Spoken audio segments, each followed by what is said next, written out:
The sun was setting again, painting the sky in shades of orange and purple. Elena Vasquez sat on her old wooden porch, a cup of cold coffee in her hands. She did this every evening, watching the horizon where the wild lands began. Her neighbors thought she was crazy. They whispered about the war veteran who never moved on, who lived alone on the edge of the colony. 15 years had passed since the war ended. 15 years since humanity and the Draconi signed the peace treaty. Most veterans had found ways to forget, to build new lives. But Elena couldn't forget. She wouldn't let herself. Her farmstead was small and simple. She grew enough food for herself and sold the extra at the colony market. She fixed her own equipment and rarely talked to anyone. The other colonists left her alone, and that was how she wanted it. Except for the waiting. The waiting never stopped. Elena's hands shook slightly as she set down her cup. The scars on her arms were old now, faded to white lines against her brown skin. She had been Sergeant Elena Vasquez back then, a Marine with 3 stars on her shoulders. She had led soldiers into battle, made impossible decisions, and survived when so many others hadn't. The war had been brutal. Humans and Draconi had fought over territory, resources, and misunderstandings that spiraled into violence. The Draconi were powerful beings, dragon-like creatures that could fly and breathe fire. They were fierce warriors, and humanity had barely held them back. When the final battle came, both sides were exhausted and desperate. Elena remembered that day too clearly. Her unit had pushed into a bombed-out Draconi facility near the demilitarized zone. They were searching for enemy combatants, following orders to clear the area. The building was half collapsed, smoke still rising from the rubble. That's when they found her. A Draconi warrior lay dying in what had once been a medical bay. Her scales were deep purple and blue, beautiful even in death. Blood pooled around her massive body. She had taken shrapnel from the bombardment, wounds no one could survive, but she wasn't alone. Behind her, protected by her bulk, were 4 eggs. They were each about the size of a human torso, with shells that shimmered like pearls. They were warm to the touch, still alive.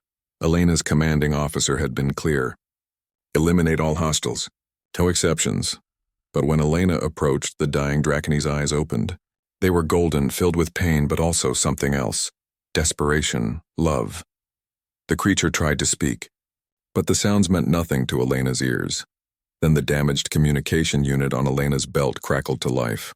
It had been hit by weapon fire, but somehow it still worked enough to translate. The Draconi's voice came through, weak and breaking. Please, they're just children. Not warriors. Just children. Elena had frozen.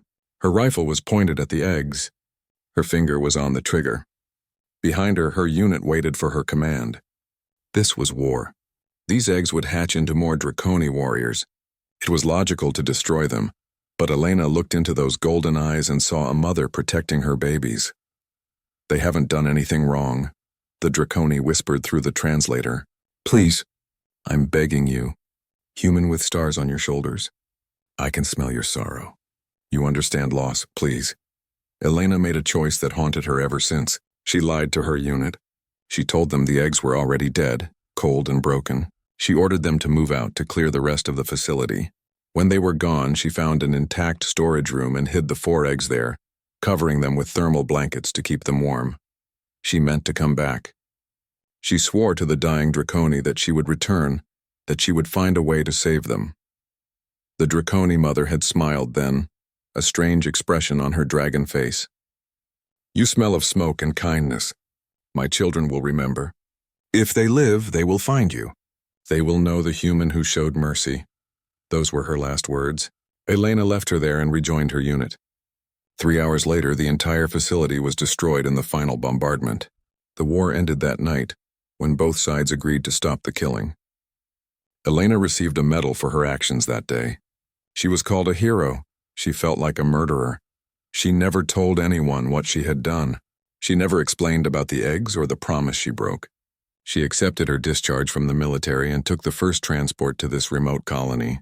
It was the closest habitable zone to where the old facility had been, and she waited. Logic told her the eggs couldn't have survived. The bombardment had leveled everything for miles. Even if they had survived the initial blast, they would have died without their mother. Draconi eggs needed specific temperatures, needed care. They couldn't survive alone, but Elena waited anyway. Every sunset, she sat on her porch and watched the horizon. She didn't know what she expected. Maybe she just needed to keep the vigil, to honor the promise she couldn't keep. Maybe she was punishing herself. The other colonists thought she was broken by the war. They weren't entirely wrong. Elena had nightmares most nights. She would wake up hearing that mother's voice, seeing those golden eyes. Sometimes she dreamed the eggs hatched and the baby Dracony called for their mother, alone in the dark. Those dreams were the worst. Elena stood up from her chair, her knees popping. She was only 43, but she felt much older. The sun had almost disappeared now, leaving just a thin line of red light on the horizon. Soon it would be fully dark, and she would go inside to her empty house. She was about to turn away when she saw them, 4 shapes in the distance, silhouetted against the dying light. They were moving toward her farmstead, flying low and unsteady. Elena's heart stopped. She gripped the porch railing, her eyes straining to see. The shapes grew larger. They had wings. They had long tails. They were definitely Dracony, but smaller than the warriors she remembered from the war. Much smaller. They landed badly in her yard, tumbling and crashing into each other. They were young, that was clear immediately. Their movements were clumsy, uncoordinated. Their scales were dull and scarred. They looked half-starved. The largest one, with dark green scales, stood up first. It looked directly at Elena. Then it spoke, the words rough and heavily accented, but understandable. Mama said to find the human with stars on her shoulders, the one who smelled of sorrow and smoke. Elena couldn't breathe. Her legs felt weak. 15 years of waiting, and they were here.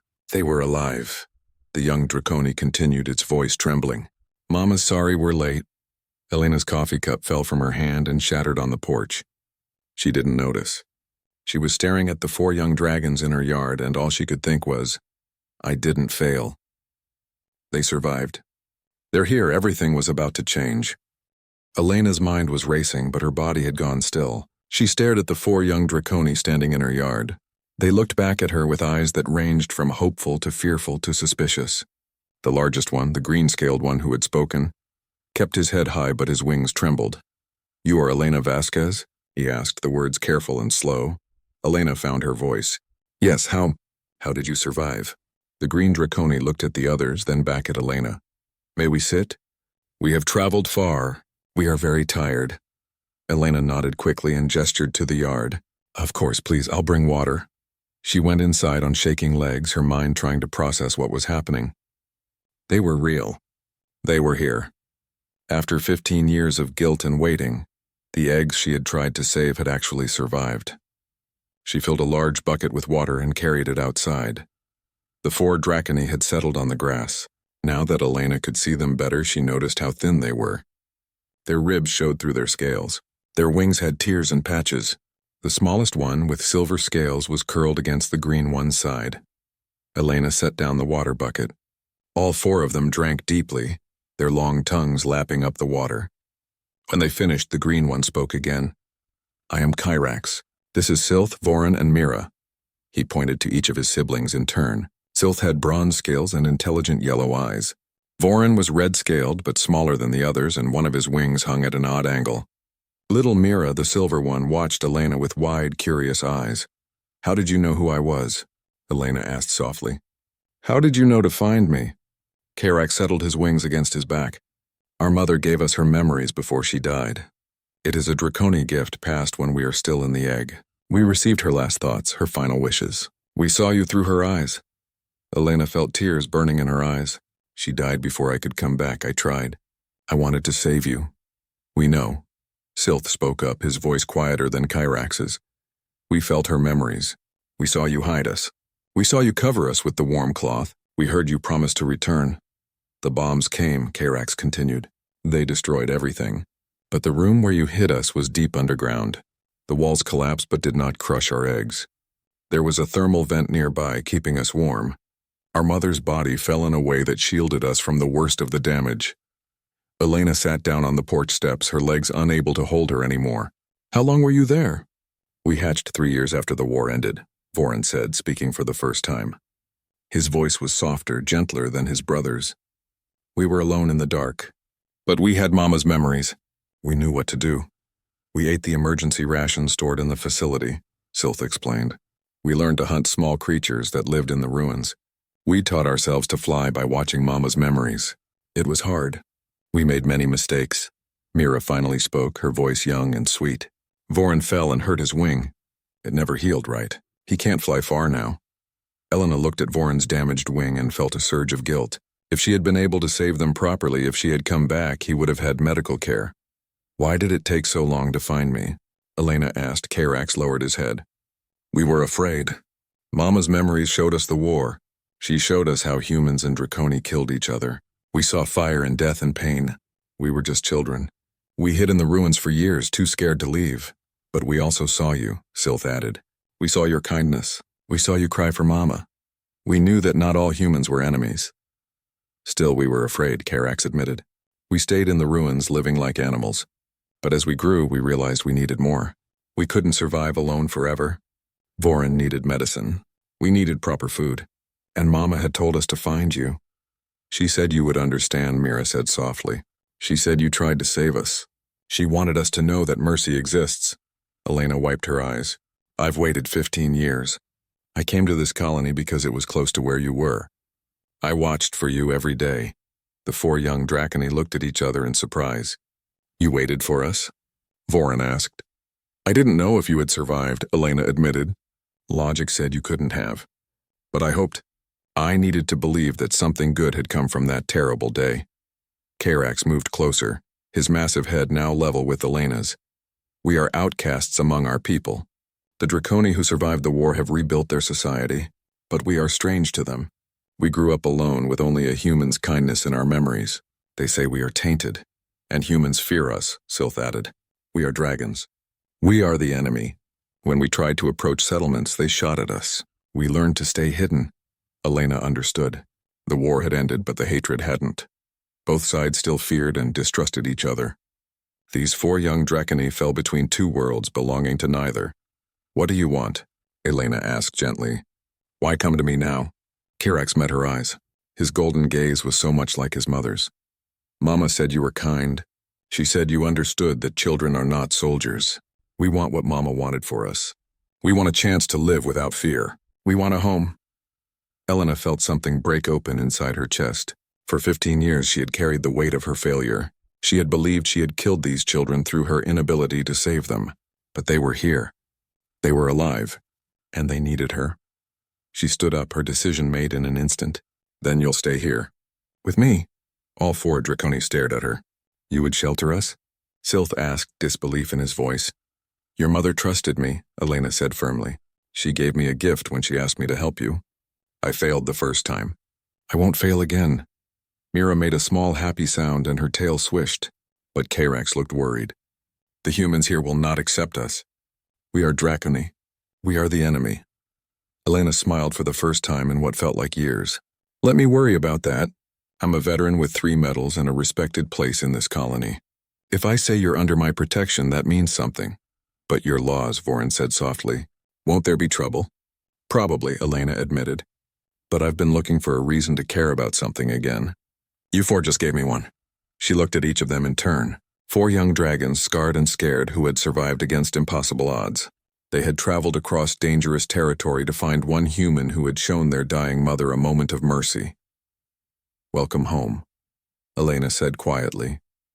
Mira started crying then, tears sliding down her silver scales. Sylph bowed his head low. Voran's tail curled around himself protectively, and Karax, the strong eldest brother who had led them all this way, finally let his guard down. Thank you, he whispered. Mama was right about you. Elena knew this was just the beginning. Tomorrow the colony would learn about her new family. There would be fear, anger, and probably danger. But tonight, under the stars, 4 dragon children had finally found their way home. And Elena Vasquez, the veteran who had waited alone for 15 years, was no longer alone. The next morning came too quickly. Elena woke before dawn, her body still trained to military schedules even after 15 years. The 4 young Draconi were sleeping in her barn, curled together for warmth.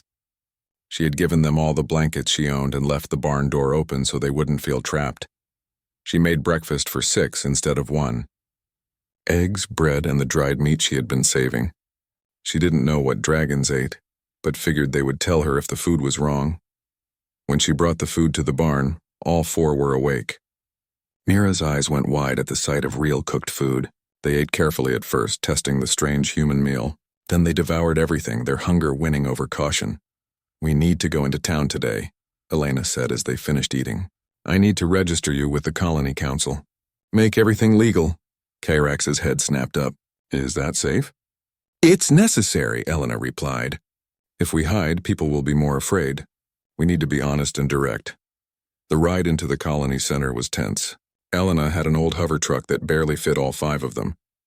The four Draconi kept their wings folded tight and their heads down. When people on the street saw them, the reactions were immediate. Someone screamed. Others pointed and ran. A group of men reached for weapons that weren't there. By the time Elena parked outside the council building, a crowd had formed. Governor Harris emerged from the building, his face red with anger. He was a big man with gray hair and hard eyes. Elena knew he had lost his wife and son in the war. "Vasquez, what the hell is this?" he demanded. Elena stepped out of the truck, putting herself between the governor and the Draconi. "These are refugees, Governor. They're under my protection, and I'm here to file for legal guardianship." "Guardianship?" Harris's voice rose. "Those are Draconi. Those are enemy combatants. They're children," Elena said firmly. "They're 15 years old. They've never fought in any war," the crowd murmured angrily. A woman shouted, "They killed my brother." "They didn't," Elena replied, turning to face the crowd. "The war killed your brother. These four were eggs when the fighting ended. They've lived alone in ruins for their entire lives, just trying to survive. They're monsters," someone else yelled. Karax flinched at the word. Elena saw his claws dig into the truck bed. She needed to calm this situation before violence erupted. "I'm a decorated veteran," Elena said loudly. "I fought in the war, same as many of you. I know what the Draconi did, but I also know that children are not responsible for their parents' wars. If we can't see that, then we're no better than the worst of what we fought against." Governor Harris stepped closer. "You want me to believe these creatures are harmless? You want me to let dragons live in my colony? I want you to follow the law," Elena said calmly. "The peace treaty states that Draconi refugees have the same rights as any other sentient beings. These four qualify. I'm claiming guardianship under colonial law, section 47, subsection C." Harris's jaw clenched. "You know the law." "I studied it every day for 15 years, Elena admitted. "I've been waiting for this." "You're insane," Harris said flatly. "The council will never approve this." "Then call an emergency session," Elena challenged. "Let's make it legal and official." The council meeting was held that afternoon. The small government building was packed with angry colonists. Elena sat at a table with the four Draconi behind her. She had made them promise to stay calm no matter what people said. Council member after council member spoke against the guardianship. They talked about danger, about the war, about their fears. Some were honest and emotional. Others were just hateful. When it was Elena's turn to speak, she stood and faced the room. "I understand your fear," she began. "I really do. The war took something from all of us. But fear is what started the war in the first place. Both sides were afraid of each other, and that fear turned into hatred, and that hatred turned into violence." She gestured to the four young Draconi. "Look at them. Really look. Karax is trying to be brave, but he's terrified. Sylth hasn't looked up once because he's afraid of seeing hatred in your eyes. Voran's wing is permanently damaged because he didn't have medical care when he needed it. And Mira is 15 years old and has never had a real home." Some people in the crowd shifted uncomfortably. Elena pressed on. "Their mother died protecting them. She could have hated me, hated all humans, but her last wish was for her children to find me, to learn that kindness exists. She wanted them to have a chance at life. Are we really going to say no to a dying mother's wish?" "They're dangerous," someone called out. "So am I," Elena replied. "I was trained to kill. I have 3 confirmed enemy kills from the war. But you don't fear me because I'm human. You trust that I've moved past the war, that I've chosen peace. Why can't they have the same chance?" Governor Harris stood up. "Because they're not human, Vasquez. They're fundamentally different from us." "That's exactly why this matters," Elena said quietly. "If we can only show kindness to people who look like us, think like us, then our kindness means nothing. Real humanity is about choosing mercy even when it's hard." The room went quiet. Elena continued, her voice steady. "I'm not asking you to forget the war. I'm not asking you to pretend it didn't happen. I'm asking you to let 4 orphans have a chance at life. They've done nothing wrong. They're just trying to survive." A man in the back stood up. Elena recognized him as Thomas Chen, a former Marine who had served under her command. "Sergeant Vasquez saved my life twice during the war," he said loudly. "If she says these Draconi are safe, I believe her." Another voice joined in, this one from a woman near the front. "My daughter asks questions about dragons every day. Maybe it's time she learned they're not all monsters." Slowly, more voices added support. Not everyone, not even close to a majority, but enough to show that the colony was divided. The vote came down to the council's 5 members. It was tied 2-2, with Governor Harris holding the deciding vote. He looked at Elena for a long moment. "If they commit any crime, any act of violence, they'll be removed immediately," he said finally. "And you'll be held responsible for everything they do." "I understand," Elena replied. Harris sighed. "Then I vote yes. Conditional guardianship approved." Elena felt relief wash through her. Behind her she heard Mira make a small happy sound, but the relief was short-lived. As they left the building, a man pushed forward from the crowd. He was wearing expensive clothes and had cold eyes. Elena recognized him immediately as Marcus Cade, a former military contractor who had gotten rich selling weapons during the war. "Touching speech, Sergeant," Cade said with a smile that didn't reach his eyes. "But you should know something. There are people who would pay a lot of money for Draconi genetic samples. Live subjects especially." "That sounds like a threat," Elena said coldly. "That's a business opportunity," Cade corrected. "I run a private research facility. We're very interested in Draconi biology. I'm willing to pay you substantial money for access to your new wards. They're not for sale." "Everything's for sale, Sergeant. You'll learn that." Cade smiled again. "I'll be in touch." He walked away, and Elena felt a chill run down her spine. She had won the legal battle, but she knew this was far from over. That night, back at the farmstead, Elena taught the 4 Draconi basic rules for living among humans. Don't fly directly over houses. Don't use fire near anything flammable. Try to be quiet at night. It was strange and awkward, but they tried hard to learn. Mira fell asleep curled against Elena's side while Sylth read every book in Elena's small library. Vorin asked questions about human medicine, hoping to learn about fixing his wing. Karak stood guard at the window, still not fully trusting the situation. "Thank you for fighting for us today," he said quietly. "That's what family does," Elena replied. Karak's head turned sharply. "Family? Your mother asked me to protect you. That makes you my responsibility. And in my culture, responsibility plus love equals family." The big green dragon was quiet for a moment. Then he said, "In our culture too." Elena smiled. They had won today, but she knew Cade and others like him wouldn't give up easily. There would be more challenges, more danger, but for tonight they were safe. They were together, and that was enough. 3 weeks passed with careful peace. The 4 Draconi learned to live among humans, and Elena learned to be a parent to creatures she had once fought against. It wasn't easy. Karak sometimes lost his temper and scorched the ground with frustrated fire breath. Sylth stayed up too late reading and fell asleep during the day. Vorin struggled with depression about his damaged wing. And Mira had nightmares about being alone in the dark. But there were good moments too. Mira learned to cook human food and made breakfast every morning. Sylth discovered he loved mathematics and solved problems that impressed even the colony's scientists. Vorin started teaching himself medicine from Elena's old military manuals. And Karak slowly began to trust. The colony adjusted in small ways.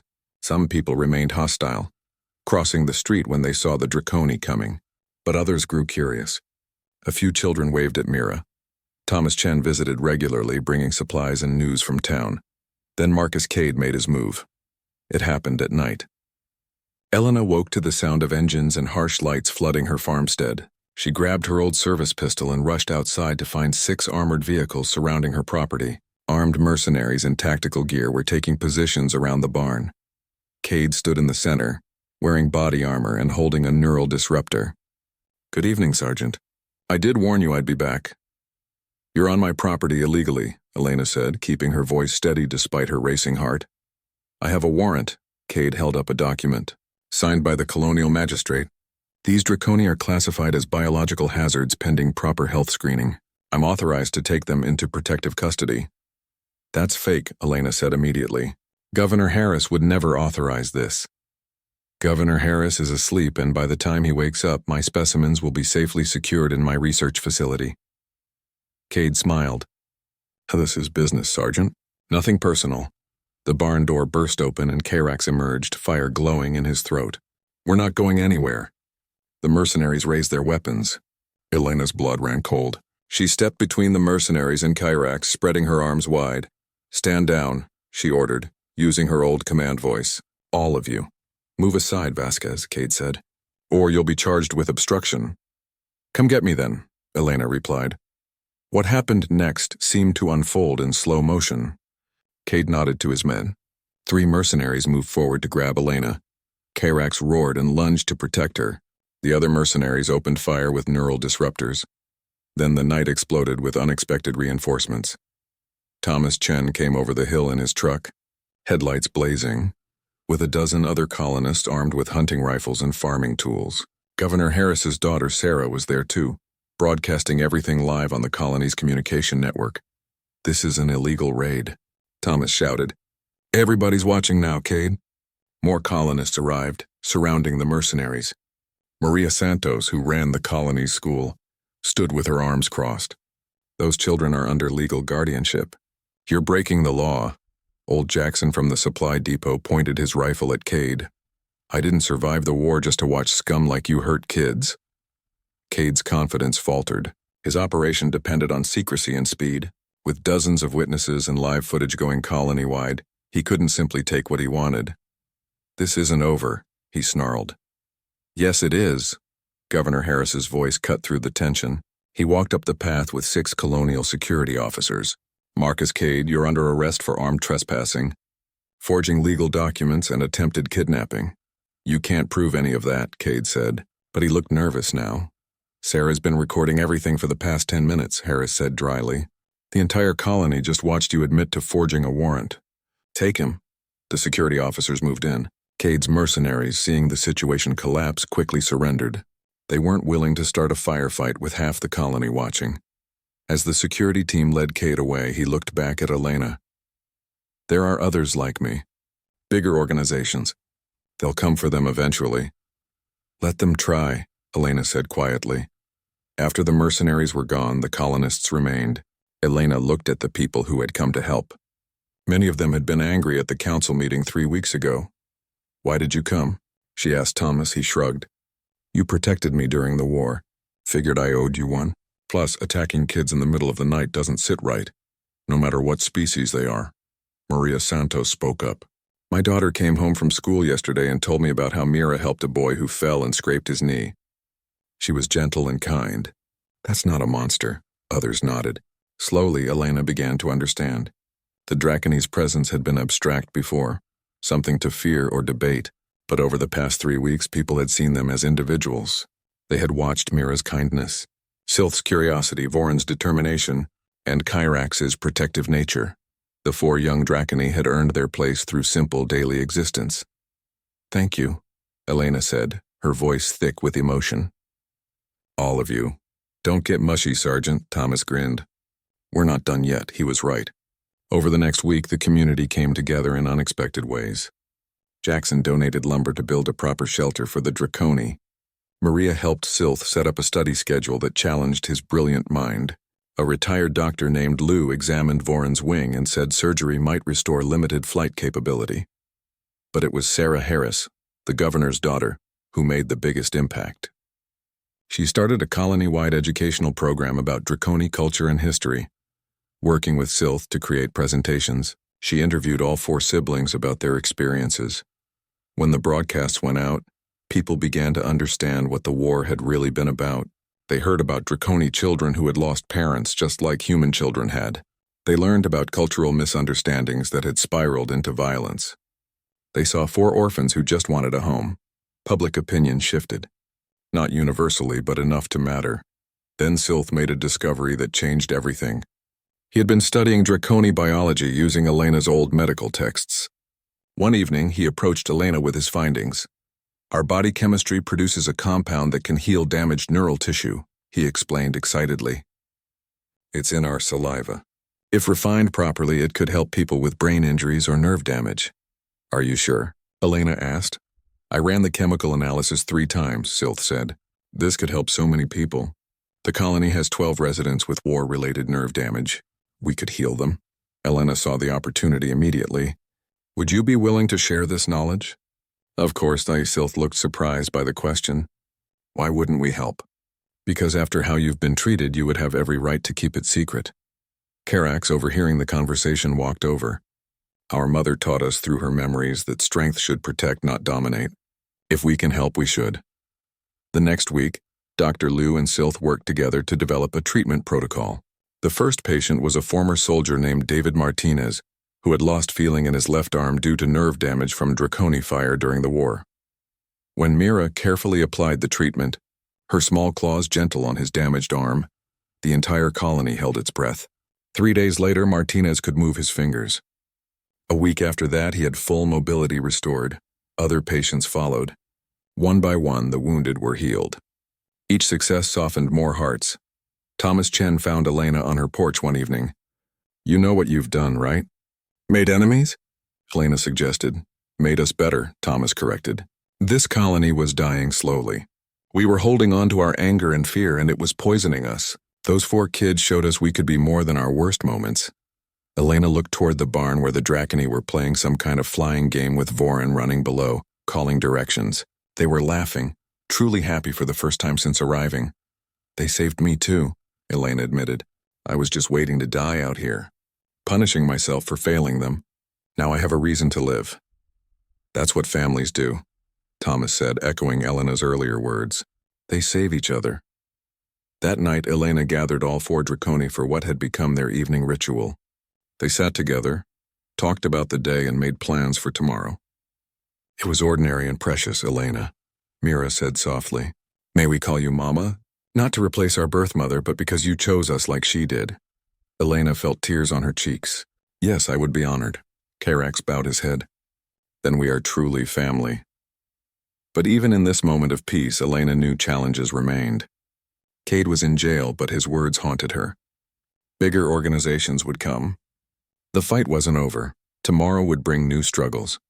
But tonight, they were safe. They were together. They were home, and sometimes that's all you need to keep fighting. The message arrived 3 months after Cade's arrest. It was formal and written in both Human Standard and Draconi script. The Council of Matriarchs, the ruling body of the Draconi people, requested Elena Vasquez's presence on their homeworld. They wanted to discuss the 4 young Draconi living under her care. Elena read the message 3 times, her hands shaking. This was what she had feared.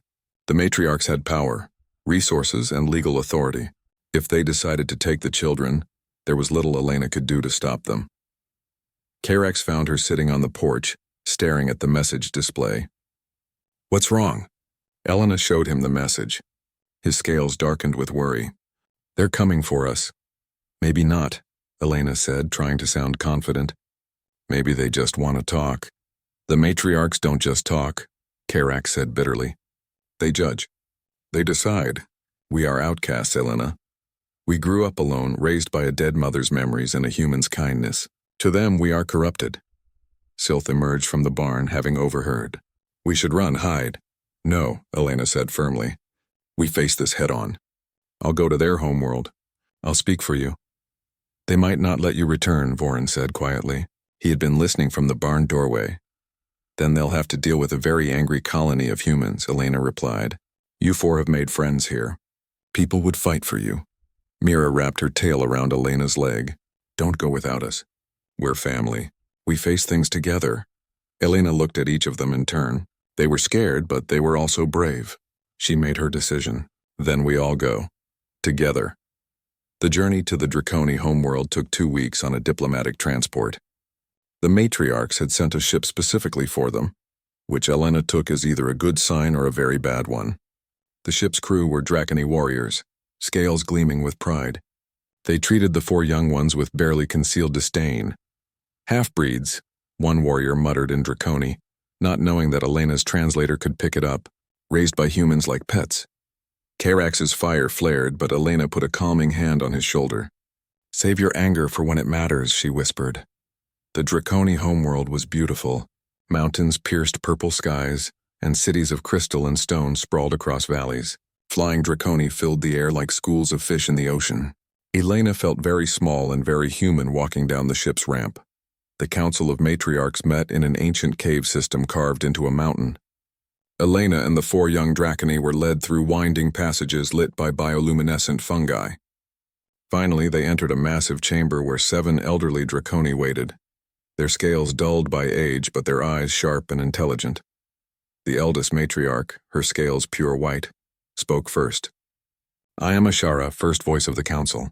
You are Elena Vasquez, the human who claims guardianship of these 4 younglings."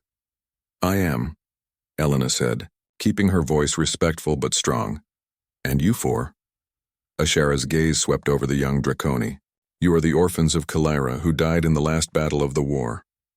"Yes, matriarch," Karak said, bowing his head. Another matriarch spoke, her voice cold. "You were raised by a human. You speak their language better than your own. You carry their customs. You are Draconi in body only." "That's not fair," Mira said, her voice small but defiant. "Silence, child," the cold matriarch snapped. "You do not speak unless given permission." Elena stepped forward. "With respect, matriarch, she has every right to speak." "She's not on trial here, isn't she?"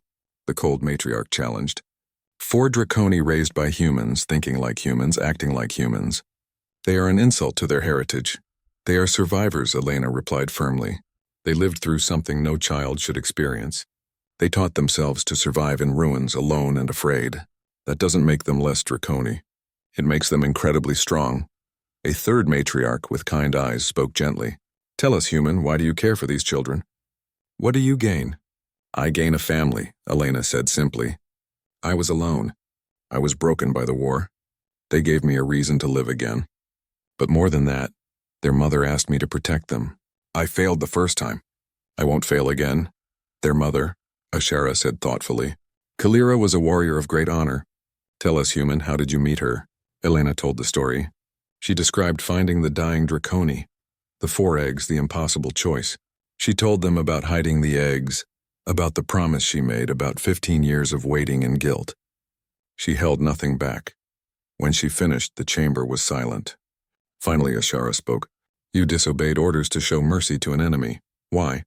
"Because I looked into her eyes and saw a mother protecting her children," Elena said. "War makes us fight, but it shouldn't make us monsters. If I had destroyed those eggs, I would have lost something important." "My humanity," the cold matriarch sneered. "Your species starts wars and then pretends mercy makes you noble." "We're not pretending," Elena said quietly. "We're trying. Humans aren't perfect. We make terrible mistakes, but we also have the ability to look at something that could kill us, something we're supposed to fear and hate, and choose love instead. That's our strength." Silth stepped forward, his voice shaking but clear. "Matriarch Ashara, may I speak?" Ashara nodded. "Speak, young one." "You say we are corrupted by human influence," Silth said.